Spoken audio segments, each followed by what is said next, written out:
قرآن کیا ہے؟ قرآن کے متعلق اللہ تبارک و تعالیٰ فرماتا ہے تبیان لکل شیء، قرآن میں ہر چیز کا واضح بیان ہے۔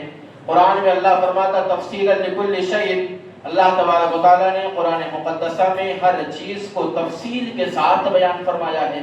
کس اعتبار سے فرمایا ہے؟ ایک صحابی رسول عرض کرتے ہیں کہ اللہ تبارک و تعالیٰ نے جب قرآن کے بارے میں فرمایا وَلَا رَطْبٍ وَلَا يَابِسٍ إِلَّا فِي كِتَابٍ مُبِينٍ، نہیں ہے کوئی خشک و تر مگر قرآن میں، تو فرماتے ہیں کہ اگر میرے اونٹ کی لگام بھی غائب ہو جائے تو میں اسے قرآن میں تلاش کروں گا۔ یعنی یہ نہیں کہ دنیا کی بہت ساری چیزیں نعمتوں کے بارے میں علم حاصل کرنا بہت دور کی بات ہے، اگر میرے گھوڑے کی لگام بھی غائب ہو جائے تو میں اسے قرآن میں تلاش کروں گا، قرآن کے علاوہ کہیں اور نہیں تلاش کروں گا۔ امام شافعی رضی اللہ تعالیٰ عنہ نے فرمایا کہ لوگوں مجھ سے جو پوچھنا ہے پوچھو، جو سوال کرنے ہیں جیسے سوال کرنے ہیں سوال کرو، میں تمہیں تمہارے ہر طرح کے سوال کا جواب دوں گا قرآن کی روشنی میں، کیونکہ قرآن میں اللہ تبارک و تعالیٰ نے تمام چیزوں کا ذکر فرمایا ہے۔ ہم اور آپ نے جو ابھی تک یا ہمارے اور آپ کے لوگوں نے جو ابھی تک مجھے آپ کو سبھی کو بتایا قرآن کا مطلب کیا ہے، نماز پڑھو، قرآن میں اللہ نے فرمایا زکوٰۃ دو، ہم اور آپ نے صرف اتنا جانا کہ جو دین ہے، دین کے بعد جو شریعت اسلامی شریعت محمدیہ پر چلنا ہے، چلنے کا پورا طریقہ اللہ تبارک و تعالیٰ نے قرآن مقدسہ میں نازل فرمایا۔ ہم اور آپ نے قرآن کو آج تک اسی حیثیت سے جانا ہے، لیکن کم جانا یا بہت تھوڑا جانا، اگر ورلڈ کے جیو پولیٹکس میں کیا ہوگا، کب کیسے ہوگا، دنیا کا نقشہ کیسے کیسے تبدیل ہوتا جائے گا، قرآن مقدسہ میں اللہ تبارک و تعالیٰ نے اس چیز کو ذکر فرمایا ہے۔ سائنس کتنی ترقی کرے گی اور انسان ترقی کرتے کرتے انسان چاند تک پہنچ جائے گا، اللہ تبارک و تعالیٰ نے اس کو بھی ذکر فرمایا ہے۔ اللہ نے یہ ذکر فرمانے کے بعد یہ بھی فرمایا کہ جو چاند پر جائیں گے، جانے والے جب جائیں گے تو چاند کی کنڈیشن کیا ہوگی، اللہ نے وہ فرمایا۔ ساتھ میں رب تبارک و تعالیٰ نے یہ بھی ذکر فرمایا کہ جاننے والوں میں کوئی بھی مسلمان نہیں ہوگا۔ اللہ تبارک و تعالیٰ فرماتا والقمر اذا اتسق لترکبن طبقا عن طبق فما لهم لا يؤمنون، اور القمر اذا اتسق، اور قسم ہے مجھے چاند کی جب چاند پورا مکمل ہو جائے گا۔ چاند ہم اور آپ دیکھتے ہیں جب چاند نکلتا ہے تو الگ شیپ ہوتی ہے، کچھ دنوں بعد چاند کی شیپ اور تھوڑی بڑھتی ہے، بڑھتے بڑھتے چاند ہمیں پورا نظر آتا ہے۔ اللہ تبارک و تعالیٰ فرماتا ہے جب انسان چاند کی طرف سفر کرے گا، وہ جو چاند اپنے ہلکے شیپ میں پتلا سا ہوتا ہے، انسان اس شیپ پر نہیں آئے گا۔ انسان کب آئے گا؟ والقمر اذا اتسق، جب چاند پورا مکمل ہو جائے گا، یعنی کمپلیٹ چاند پر انسان آئے گا۔ لترکبن طبقا عن طبق، اور اللہ تبارک و تعالیٰ فرماتا ہے مجھے قسم ہے چاند کی جب چاند مکمل ہوگا اور انسان سفر کرے گا ایک طبق سے دوسرے طبق تک، یعنی زمین سے لے کر چاند تک، کیونکہ جتنے سیارے ہیں، چاہے جوپیٹر ہو، مارس ہو، چاہے جو بھی ہو، وہ سب میں اگر کوئی سب سے زیادہ نزدیک زمین سے ہے تو وہ چاند ہے۔ اللہ تبارک و تعالیٰ نے فرمایا انسان سفر کرے گا لترکبن طبقا عن طبق، ایک طبق سے دوسرے طبق تک۔ اور عربی قاعدے کے اعتبار سے اگر دیکھا جائے تو جب ہم اور آپ پیدل چلتے ہیں تو ہمارے چلنے پر لترکبن کا لفظ کبھی نہیں آئے گا۔ رکیبہ یرکبو جو لفظ ہے عربی میں، اسی سے لترکبن بنا ہے، تو وہ لفظ رکیبہ یرکبو ہمارے پیدل چلنے پر، ہمارے سائیکل سے چلنے پر، ہمارے بائک سے چلنے پر کبھی نہیں آئے گا۔ وہ لفظ کب آئے گا؟ جب انسان کسی چیز پر سوار ہو کر کے جب سفر کرے گا، اس کے اس سفر کو رکیبہ یرکبو کا لفظ بولا جائے گا۔ تو اللہ نے فرمایا لترکبن، یعنی انسان، لام جو اللہ نے پہلے فرمایا آخر میں نون فرمایا ہے، یہ لام بھی تاکید کا ہے، نون بھی تاکید کا ہے۔ اللہ تبارک و تعالیٰ نے 1400 سال پہلے فرمایا تھا کہ یقیناً ضرور بھی ضرور لازمی طور پر انسان زمین سے لے کر چاند تک کا سفر کرے گا۔ اور جو لترکبن کا صیغہ اللہ نے ارشاد فرمایا، یہ صیغہ جمع کا ہے، اور عربی میں جمع جو ہوتا ہے وہ 2 پر نہیں 3 پر لازمی طور پر ہوتا ہے۔ یعنی جب انسانوں کا پہلا سفر چاند پر ہوگا، 1 نہیں جائے گا، 2 نہیں بلکہ 3 انسان جائیں گے۔ اور جیسا کہ موراب نے اور آپ جانتے ہیں کہ جب ناسا والوں نے پہلی مرتبہ انسانوں کو بھیجا جاؤ چاند پر، تو وہاں چاند پر جانے والوں میں جو 3 گئے تھے وہ 2 لینڈ کیے، 1 چاند کے ارد گرد گھومتا گھومتا واپس آ گیا۔ اللہ تبارک و تعالیٰ نے قرآن میں فرمایا جائیں گے تو زمین سے 3 ہی ہوں گے، لَتَرْكَبُنَّ طَبَقًا عَنْ طَبَقٍ، 3 جائیں گے، 2 نے لینڈ کیا، 1 نے نہیں کیا۔ اب اس کا ریزن کیا ہے؟ اللہ نے قرآن میں یہ کہا فرمایا کہ 2 لینڈ کریں گے، 1 نہیں کرے گا۔ تو مفسرین کرام فرماتے ہیں جو رکب ہوتا ہے، سفر جو ہوتا ہے، لَتَرْكَبُنَّ سفر کریں گے، تو ایک جو تھا نام میں بھول گیا، انگلش میں کچھ عجیب ہی نام ہوتا ہے، وہ نام جو تھا وہ ایک جو سفر کر کے آیا، مفسرین کرام فرماتے ہیں اگر ایک بھی تینوں لینڈ کر جاتے تو لَتَرْكَبُنَّ کا معنی پورے طور پر نہیں پایا جاتا۔ قرآن کی پیشن گوئی کچھ اور ہوتی، قرآن کا فرمان کچھ اور ہوتا، حقیقت میں معاملہ کچھ اور ہوتا۔ تو اللہ تبارک و تعالیٰ نے قرآن مقدسہ میں پہلے فرمایا ہے کہ 3 لوگ جائیں گے، چاند کا سفر کریں گے۔ اللہ تبارک و تعالیٰ نے آخر میں آگے یہ بھی ارشاد فرمایا فَمَا لَهُمْ لَا يُؤْمِنُونَ، کیا ہوا انہیں کہ زمین سے چاند پر گئے، اللہ تبارک و تعالیٰ کی قدرت، اللہ تبارک و تعالیٰ کے عجائب کا مشاہدہ کیا، دیکھا، اور دیکھنے کے بعد ایمان کیوں نہیں لائے؟ فَمَا لَهُمْ لَا يُؤْمِنُونَ، کیا وجہ ہے کہ ایمان نہیں لائے؟ یعنی اللہ تبارک و تعالیٰ نے 1400 سال پہلے بیان فرمایا قرآن میں کہ چاند پر انسان جائے گا، وہاں اترے گا، اور اترنے والوں میں کوئی بھی مسلمان نہیں ہوگا۔ اللہ تبارک و تعالیٰ نے 1400 سال پہلے بیان فرمایا۔ یہ ہم اور آپ نے مسجد میں کھڑے ہو کر کے امام کے پیچھے سنا ہے۔ قرآن مقدسہ میں کائنات میں اللہ تبارک و تعالیٰ نے 9 سیارے پیدا فرمائے، مارس، جوپیٹر، مرکری، یا جو بھی الفاظ نام ہیں آپ حضرات کو معلوم ہوں گے۔ یہ سارے کے سارے آسمان کے اندر سیر کرتے رہتے ہیں۔ اللہ تبارک و تعالیٰ نے فرمایا وَزَيَّنَّا السَّمَاءَ الدُّنْيَا بِمَصَابِيحَ، اللہ تبارک و تعالیٰ نے چراغوں کے ذریعے، روشنیوں کے ذریعے اللہ تبارک و تعالیٰ نے آسمان کو خوبصورت پیدا فرمایا ہے۔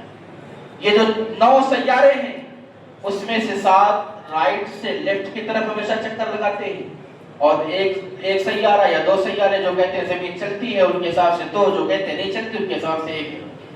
وہ سارے سیارے اگر لیفٹ سے رائٹ جاتے ہیں تو 2 ایسے ہیں جو رائٹ سے لیفٹ کی ڈائریکشن میں ہمیشہ موو کرتے رہتے ہیں، چلتے رہتے ہیں۔ اللہ تبارک و تعالیٰ نے قرآن مقدسہ میں کہاں بیان فرمایا؟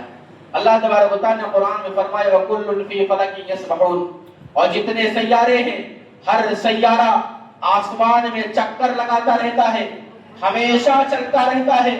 حضرت امام غزالی رضی اللہ تعالیٰ نے جو بہت بڑے عالم اپنے زمانے کے گزرے، بہت بڑے صوفی، اتنے بڑے صوفی تھے حضرت کہ حضرت نے جو کتاب لکھی احیاء العلوم، اگر کوئی پڑھ لے، فرمایا جاتا ہے کہ جو کتاب آدمی پڑھ لے گا وہ آدمی اللہ کا ولی ہو جائے گا۔ معاملہ یہ تھا ان کا، سائنسی اعتبار سے ان کا لیول اتنا بڑا تھا کہ ان کے زمانے کے بہت بڑے فلاسفر آیا اور آنے کے بعد کہا کہ امام غزالی تم تو کہتے ہو قرآن میں سب کچھ موجود ہے، جو اللہ تبارک و تعالیٰ نے 9 سیارے پیدا فرمائے، 7 رائٹ سے لیفٹ جاتے ہیں، 1 لیفٹ، 2 لیفٹ سے رائٹ جاتے ہیں، 2 کی ڈائریکشن الگ ہے، 7 کی ڈائریکشن الگ ہے، اللہ نے قرآن میں کہاں بیان فرمایا؟ امام غزالی رضی اللہ تعالیٰ نے فرمایا کہ اللہ تبارک و تعالیٰ فرماتا وَكُلٌّ فِي فَلَكٍ يَسْبَحُونَ، ہر ایک آسمان میں چکر لگاتا ہے۔ وَكُلٌّ فِي فَلَكٍ کو اگر الٹا کر کے پڑھو گے تو بھی كُلٌّ فِي فَلَكٍ آئے گا، سیدھا پڑھو گے تو بھی كُلٌّ فِي فَلَكٍ آئے گا۔ یعنی اگر رائٹ سے لیفٹ جاتے ہیں تو بھی آیت کریمہ سے ثابت ہے کہ ہر ایک چکر لگاتے ہیں، اور اگر آیت کریمہ کو الٹا کر کے پڑھو گے تو بھی معنی یہی ہوگا، ہر ایک آسمان میں چکر لگاتے ہیں۔ آنے میں یہ بھی موجود، ساری دنیا میں یہ بھی ہوتا ہے، اور اللہ نے 1400 سال پہلے فرمایا کہ آسمان میں ساری چیزیں چکر لگا رہی ہیں۔ یہ ہم نے قرآن میں جانا ہے۔ قرآن میں ہم نے کیا جانا کہ اللہ تبارک و تعالیٰ نے قرآن میں ذکر فرمایا ہے کہ جیسے کہ کائنات کی ساری چیزیں ہیں، اور ساری چیزوں میں اللہ تبارک و تعالیٰ نے کومیٹس یا اومیٹس جو بھی بولا جاتا ہے، کومیٹس کو اللہ تبارک و تعالیٰ نے پیدا فرمایا۔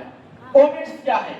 کومیٹس جیسا کہ جو سائنس کے اسٹوڈنٹس ہوں گے انہیں پتا ہوگا، ایک سفید گولا ہے کہ جو آسمان سے زمین کی طرف بڑی تیزی کے ساتھ چلتا ہوا چلا رہا ہے، بڑی تیزی کے ساتھ چلتا ہوا چلا رہا۔ اللہ تبارک و تعالیٰ فرماتا فَلَا أُقْسِمُ بِالْخُنَّسِ وَالْجَوَارِ الْكُنَّسِ، اور قسم ہے مجھے خنس کی، والجوار فَلَا أُقْسِمُ بِالْخُنَّسِ وَالْجَوَارِ الْكُنَّسِ، مجھے خنس کی اور کنس کی قسم ہے۔ خنس اور کنس کیا ہے؟ خنس کہتے ہیں اس چیز کو کہ جو سفید برف کا گولا ہو، اور وہ گولا ہمیشہ زمین میں، ہمیشہ کائنات میں گردش کرتا رہتا ہو، ہمیشہ چلتا رہتا ہو۔ اور اس کے بارے میں فرمایا جاتا ہے کنس کیا ہے؟ وہ گولا جب کسی گرم چیز کے قریب چلا جائے، جانے کے بعد وہ گولا برف کا پگھل کر کے بھاپ کی شکل اختیار کر لے۔ جو اومٹس ہے، جس کے بارے میں سائنس یہ کہتی ہے، اومٹس جو زمین پر چکر لگاتا ہے، آسمان سے چل رہا ہے نیچے زمین کی طرف، لیکن جب کبھی وہ سورج کے قریب آتا ہے تو اس کے اندر جو برف ہے وہ پوری برف پگھل جاتی ہے، وہ جیسا کہ اللہ نے فرمایا اسی طریقے پر ہو جاتا ہے۔ فلا اقسم بالخنس الجوار الکنس، ہم نے قرآن مقدسہ میں یہ پڑھا، کھڑے ہو کر کے سنا ہے ہم نے۔ قرآن میرے پیارے یاد رکھو، اللہ تبارک و تعالیٰ نے قرآن مقدسہ کا پہلا لفظ جو ہم قرآن پڑھتے ہیں اس کا پہلا لفظ کیا ہے؟ الحمدللہ رب العالمین، تمام تعریف اس اللہ کے لیے جو سارے عالم کا، پوری کائنات کا پالنے والا ہے۔ کائنات میں جتنی چیزیں ہیں ان چیزوں کا پالنے والا بھی وہی ہے، کائنات میں جتنی چیزیں ہیں ان چیزوں کا پیدا کرنے والا بھی وہی ہے۔ جو وہ رب تبارک و تعالیٰ ہے، کائنات کی تمام چیزوں کا خالق و مالک و رازق ہے، تو اللہ تبارک و تعالیٰ کائنات کے ذرے ذرے کے متعلق علم رکھتا ہے، اور پورے علم کو اللہ نے قرآن کے اندر ذکر فرمایا ہے۔ یہ میری آپ کی ہماری جہالت ہے، ہم اور آپ نے قرآن کو صرف نماز پڑھنا، روزے رکھنا، شریعت پر چلنے کا طریقہ جان بتانے والی کتاب سمجھا۔ یہ میری آپ کی ہماری جہالت ہے۔ اللہ تبارک و تعالیٰ قرآن میں فرماتا ہے الذی خلق الموت والحیاۃ لیبلوکم ایکم احسن عملا وهو العزیز الغفور الذی خلق سبع سماوات طباقا، کہ وہ اللہ تبارک و تعالیٰ ہے جس اللہ تبارک و تعالیٰ نے زمین کو پیدا فرمایا، آسمان کو پیدا فرمایا، پھر طبق در طبق پیدا فرمایا۔ آسمان سے سورج ہے، سورج کی روشنی جب زمین پر پڑتی ہے، سورج کی روشنی زمین پر اگر ڈائریکٹلی آ جائے وداؤٹ اوزون کے، اگر اوزون کے بغیر ہمارے سورج کی روشنی زمین پر آ جائے تو ہم انسان زمین پر ٹھہر نہیں سکتے، رہنے لائق نہیں ہوگا۔ ہم انسان بغیر اوزون نہ رہے، اگر اللہ نے اوزون کو نہیں پیدا فرمایا ہوتا، یا سائنس کے اعتبار سے اوزون ہے، اس کے اوپر بھی کوئی لیئر، اس کے اوپر کوئی لیئر ہے، پھر جا کے سورج کی روشنی ہمارے اور آپ تک پہنچتی ہے۔ اگر یہ ساری چیزیں اللہ نے نہیں پیدا فرمایا ہوتا تو سائنس کی تحقیق کے مطابق انسان دنیا میں زندگی نہیں گزار پاتا، انسان کسی بھی اعتبار سے زندگی نہیں گزار پاتا۔ اللہ تبارک و تعالیٰ نے قرآن میں فرمایا ہے الذی، وہ رب تبارک و تعالیٰ جو خلق سبع سماوات طباقا، جس نے 7 زمین 7 آسمان بنائے، طبق در طبق بنائے۔ وہ طبق در طبق کیا ہے کہ اللہ تبارک و تعالیٰ نے زمین کو بنایا ہم انسانوں کو پیدا رہنے کے لیے۔ اللہ تبارک و تعالیٰ نے اوزون کے ذریعے زمین کو ایک شیلڈ کے طور پر محفوظ رکھا تاکہ ہم اور آپ تمام انسان اس میں بڑی آسانی کے ساتھ زندگی گزار سکیں۔ اللہ تبارک و تعالیٰ نے پوری حفاظت، پوری شیلڈ وغیرہ لگا کر کے پھر ہم اور آپ کو دنیا میں بھیجا۔ ہم نے اور آپ نے جانا کہاں، پڑھا کہاں، قرآن میں اللہ نے ذکر فرمایا، لیکن یہ ساری چیزیں ہمارے اور آپ کے لیے ہوائی تھی، ہمیں نہیں معلوم۔ ہم نے صرف قرآن کو یہ جانا کہ قرآن کیا ہے، جو شریعت پر چلانے والی در حقیقت ایک کتاب ہے۔ اللہ تبارک و تعالیٰ نے قرآن مقدسہ میں بھی بیان فرمایا۔ اور ایک چیز اور یاد رکھو، انسان جب ترقی کیا انسانوں نے، انسان کہاں تک پہنچ گئے؟ چاند تک۔ چاند پر رہنے کے جیسا کہ ایلن مسک ہے، چاند پر انسانوں کے لیے گھر بنے گا، چاند پر انسانوں کے لیے ساری چیزیں بنے گی۔ اللہ تبارک و تعالیٰ نے اپنے نبی کو جو معجزے معراج عطا فرمایا، رب تبارک و تعالیٰ نے اپنے نبی کو اپنی بارگاہ میں بلایا، بلانے کے بعد نماز جیسی نعمت عطا فرمائی۔ اللہ تبارک و تعالیٰ چاہتا تو نبی کو نماز زمین پر عطا فرماتا، زمین پر مل جاتی نماز۔ اللہ تبارک و تعالیٰ اگر چاہتا محبوب کو وہاں جانے کی ضرورت نہیں ہوتی، جنت دیکھنی، جہنم دیکھنی، ساری کائنات کو دیکھنا، لوح محفوظ، قلم، کرسی، عرش، سب کچھ دیکھنا، رب تبارک و تعالیٰ چاہتا تو محبوب یہ دنیا میں رہ کر ساری چیزیں دیکھ لیا کرتے، لیکن اللہ تبارک و تعالیٰ کے علم اصلی میں یہ بات حقیقت میں واضح تھی کہ انسان چاند تک جائے گا، انسان چاند تک پہنچے گا۔ چاند تک پہنچنے کے بعد ہو سکتا کوئی انسان یہ بھی کہتا پاگل، ہم انسانوں نے کتنی ترقیاں کر لی، ہم چاند تک چلے گئے، سب سے باعزت ہم ہو گئے، لیکن رب تبارک و تعالیٰ نے اپنے محبوب کو چاند، عرش و کرسی، لوح محفوظ، لا مکانوں سے آ کے لا مکان تک پہنچایا۔ رب تبارک و تعالیٰ نے مکان کی ساری منزلیں طے کروا دی تاکہ کوئی دنیا میں یہ نہ کہہ سکے میں دنیا میں سب سے آگے چلا گیا۔ جب سب سے آگے جانے والوں کی انتہا ہو جائے، وہاں سے قدم مصطفیٰ کی ابتدا ہو جائے،